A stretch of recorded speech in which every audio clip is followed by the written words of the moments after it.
1947 से बहुत पहले ही भारत का संविधान बनाने का सफर शुरू हो गया था।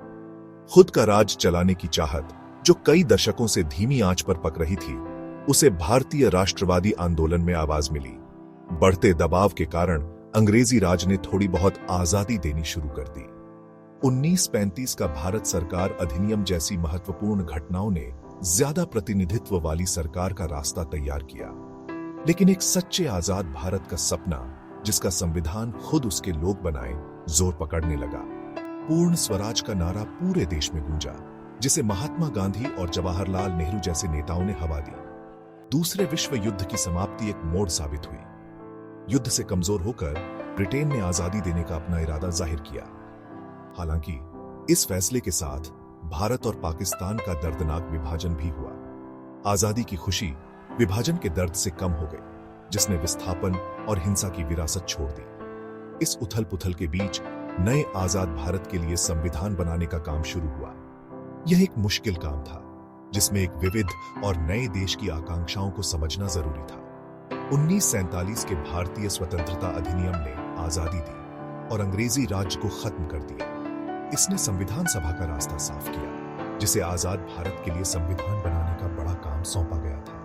यह सभा, जिसे लोगों ने चुना था, एक नए युग की शुरुआत में खड़े देश की उम्मीदों और सपनों को दर्शाती थी। भारतीय इतिहास में एक अभूतपूर्व अध्याय का मंच तैयार हो गया था। 1946 में गठित संविधान सभा भारत की विविधता और लोकतांत्रिक आकांक्षाओं का प्रमाण थी। जीवन के सभी क्षेत्रों के प्रतिनिधियों को शामिल करके यह देश की सामाजिक, धार्मिक और क्षेत्रीय विविधता को दर्शाती थी। भारत का संविधान बनाने की महत्वपूर्ण जिम्मेदारी वाली इस सभा का नेतृत्व उन दिग्गजों ने किया, जिन्होंने देश की नियति को आकार देने में महत्वपूर्ण भूमिका निभाई। सबसे आगे थे डॉ. राजेंद्र प्रसाद, एक अनुभवी नेता जो अपनी बुद्धिमत्ता और धैर्य के लिए जाने जाते थे। संविधान सभा के अध्यक्ष के रूप में उनकी भूमिका बहसों को आगे बढ़ाने और सहयोग की भावना सुनिश्चित करने में महत्वपूर्ण थी।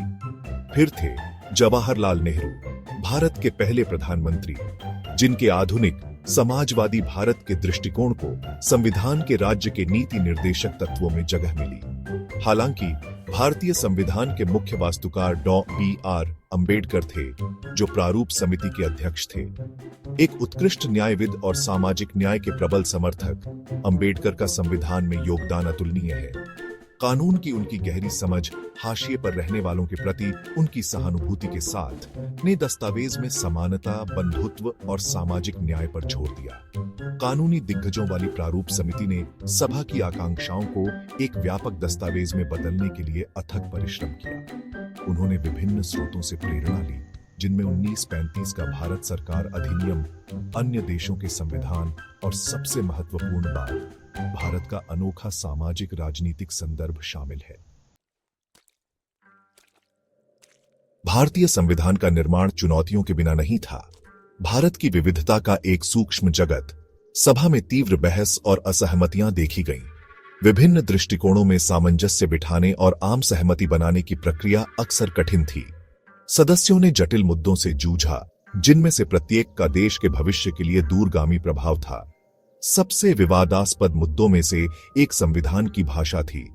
जहां कुछ लोग राष्ट्रभाषा के रूप में हिंदी का समर्थन करते थे, वहीं अन्य ने क्षेत्रीय भाषाओं को शामिल करने का तर्क दिया।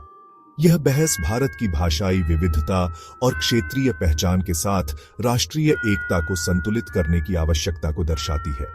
सभा ने अंततः देवनागरी लिपि में हिंदी को राजभाषा के रूप में अपनाया, जबकि 8वीं अनुसूची में 22 अन्य भाषाओं को मान्यता दी। अंग्रेजी राज की विरासत, अलग निर्वाचक मंडल का मुद्दा विवाद का एक और बिंदु था। जहां कुछ लोगों ने अल्पसंख्यक समुदायों के हितों की रक्षा के लिए इसे जारी रखने का तर्क दिया, वहीं अन्य लोगों ने इसे विभाजनकारी मानते हुए इसका कड़ा विरोध किया। एकता और समानता के सिद्धांतों द्वारा निर्देशित सभा ने अलग निर्वाचक मंडल को अस्वीकार कर दिया और अनुसूचित जातियों और अनुसूचित जनजातियों के प्रतिनिधित्व को सुनिश्चित करने के लिए आरक्षण की प्रणाली को चुना। धार्मिक अल्पसंख्यकों के अधिकारों पर भी बहस छिड़ गई।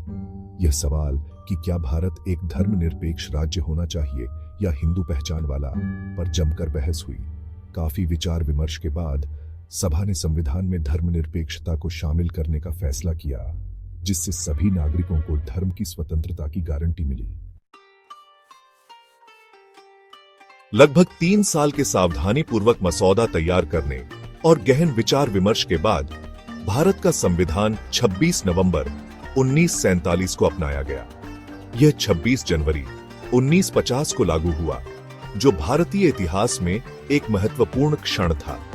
यह दिन, जिसे गणतंत्र दिवस के रूप में मनाया जाता है, भारत के ब्रिटिश साम्राज्य के एक प्रभुत्व से एक संप्रभु लोकतांत्रिक गणराज्य में परिवर्तन का प्रतीक है। भारतीय संविधान अपने दायरे और विषय वस्तु में अद्वितीय है। यह दुनिया के किसी भी संप्रभु देश का सबसे लंबा लिखित संविधान है। इसने विभिन्न स्रोतों से लिए है, जिसमें 1935 का भारत सरकार अधिनियम, आयरलैंड, संयुक्त राज्य अमेरिका और अन्य देशों के संविधान शामिल हैं। इन्हें भारत की विशिष्ट आवश्यकताओं के अनुसार ढाला गया है। संविधान भारत को एक संप्रभु, समाजवादी, धर्मनिरपेक्ष, लोकतांत्रिक गणराज्य स्थापित करता है। यह सभी नागरिकों को उनके धर्म, जाति, पंथ या लिंग के बावजूद मौलिक अधिकारों की गारंटी देता है।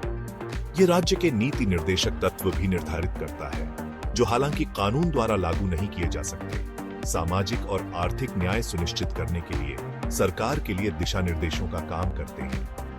भारत का संविधान एक स्थिर दस्तावेज नहीं, बल्कि एक जीवित दस्तावेज है, जो समाज की बदलती जरूरतों के साथ विकसित होने में सक्षम है।